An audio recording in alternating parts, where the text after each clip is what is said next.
तो small PPs, आज मैं वापस आ गया हूँ तुम्हारे लिए डीमन स्लेयर सीजन 3 की एक्सप्लेनेशन वीडियो लेके। तो चलो जल्दी से एक्सप्लेनेशन स्टार्ट करते हैं। बस तुम पहले वीडियो लाइक कर दो और चैनल सब्सक्राइब कर लो।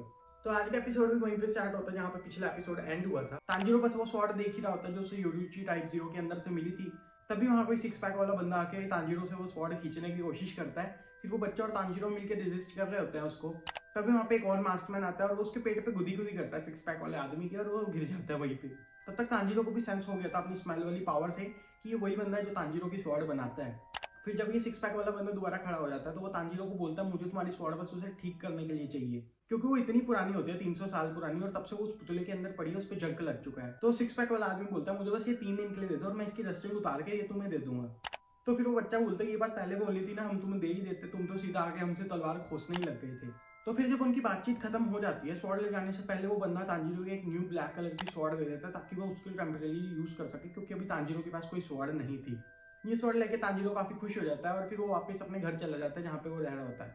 आई मीन घर नहीं, जिस विलेज में वो उस टाइम रह रहा था अपनी स्वॉर्ड बनाने के लिए, वहीं चला जाता है। और वहाँ पे सीन स्टार्ट होता है इस बंदे के साथ। ये बंदा वही है जो हमें फर्स्ट एपिसोड में भी देखने को मिला था सीजन 3 के। ये दोनों वही अपनी नॉर्मल बातचीत कर ही रहे होते हैं, लेकिन वहाँ तांजीरो बोलता है तुम्हारा एक दांत टूटा था ना। फिर बोलता है नहीं तुम्हारा कोई वहम है, मेरा कोई दांत नहीं टूटा। पर फिर तांजीरो बोलता है नहीं मेरे को पक्का पता है, ये देखो ये तुम्हारा ही दांत है। भाई साहब लिटरली मतलब बंदे ने किसी का टूटा हुआ दांत अपनी जेब में संभाल के रखा हुआ था 3 दिन से।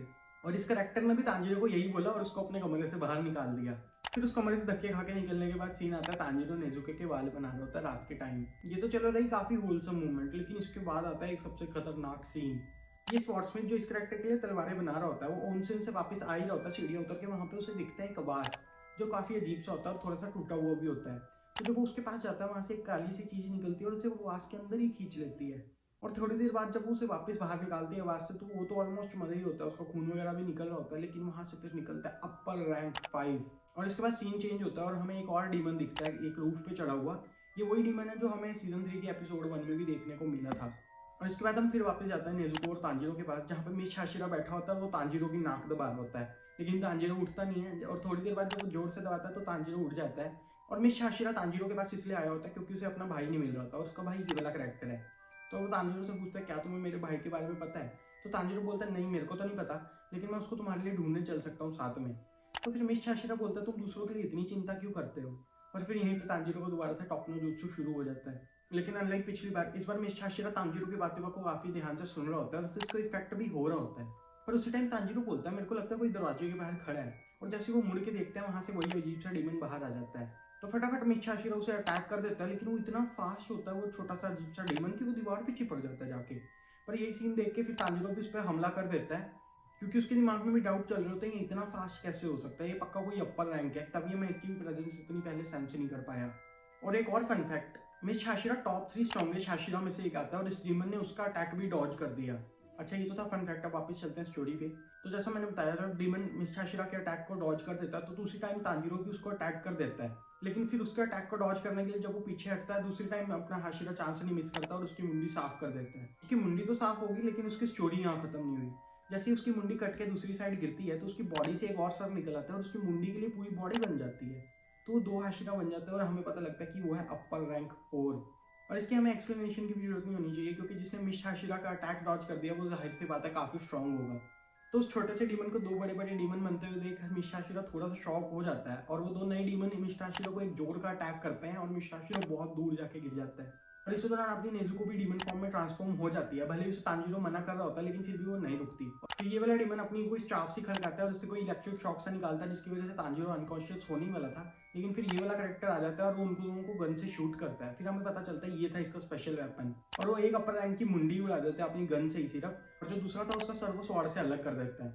लेकिन फिर हमें पता चलता है कि सिर्फ 2 ही नहीं बन सकते, वो जितने उनके सर काटोगे तो उतने ज्यादा वो बनते जाएंगे। फिर वो 2 से सीधा 4 हो जाते हैं। पहले तो तांजीरो को दिखता नहीं है कि वो बाकी कहाँ आए हैं 2, लेकिन फिर पता लगता है एक उनमें से उड़ने की पावर है। चारों को अपनी अलग अलग पावर मिली है और जो उड़ने वाला है वो तांजीरो को पकड़ के ले जाता है। नेजुको उसको बचाने के लिए आ रही होती है, लेकिन तांजीरो उसे बोलता है तुम उस बंदे का ध्यान रखो, मैं इसको संभाल लूंगा। लेकिन फिर वो अपर रैंक बोलता है अपने ऊपर ज्यादा ही कॉन्फिडेंस है तुम्हें कुछ, और वो एक मुंह से अपना अटैक करता है और तांजीरो नीचे जाके रिड़ता हुआ गिरता है। और फिर गिरने के बाद तांजीरो वही अपना नॉर्मल रोना धोना शुरू कर देता है, मेरे को उठना होगा, मेरे को डरना होगा। लेकिन उसी टाइम वही मॉन्स्टर दोबारा आता है और तांजीरो पे अटैक करने ही वाला होता है कि सीन चेंज हो जाता है। और इस सीन में हमें देखता है मिस शाशिरा भागता हुआ। वो बोलता है मेरे को इन्होंने सीरियसली काफ़ी दूर गिरा दिया, अभी मेरे को फटाफट से वापस जाना पड़ेगा। और जब वो अपने वापस जाने के रास्ते में होता है, उसे एक छोटा सा बच्चा दोबारा दिख जाता है जो एक डीमन से फाइट कर रहा होता है।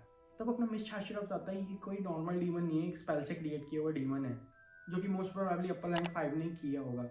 लेकिन मिस शाशिरा उस बच्चे को इग्नोर कर देता है और वहाँ से चला जाता है। वो बोलता है ये मेरी प्रायोरिटी नहीं है, मेरी प्रायोरिटी है स्किलफुल लोगों को बचाना और विलेज के हेड को बचाना। और जब वो जा ही रहा होता है तो उसे तांजिरो की कई बातें याद आती हैं। जब भी तुम किसी की मदद करते हो तो वो रिटर्न में तुम्हारी मदद जरूर करता है, ये तुम्हारे किसी ना किसी काम तो आता ही है। तो फिर वो ये सोच के उसको बचाने चला जाता है और वो उस बच्चे को बोलता है तू भाग जाए यहाँ से, तू मेरे रास्ते में ही आएगा सिर्फ। और सैडली इसके बाद एपिसोड ही एंड हो जाता है। आई नो तुम्हें काफ़ी छोटी लग रही होगी एक्सप्लेनेशन, तुमने कहा होगा यार 20 मिनट का होता है एपिसोड, तूने तो कुछ बताया ही नहीं। तो नहीं, मैंने तो उतना ही बताया जितना मैं बता सकता था, क्योंकि इस एपिसोड में ज़्यादा फाइट्स हुई थी और फाइट्स को बोल के इतना एक्सप्लेन नहीं कर सकते। बाकी तुम लोग बताना तुम्हें एक्सप्लेनेशन कैसी लगी, और अब मैं मिलूंगा तुमसे अगली वीडियो में, तब तक के लिए सायोनारा।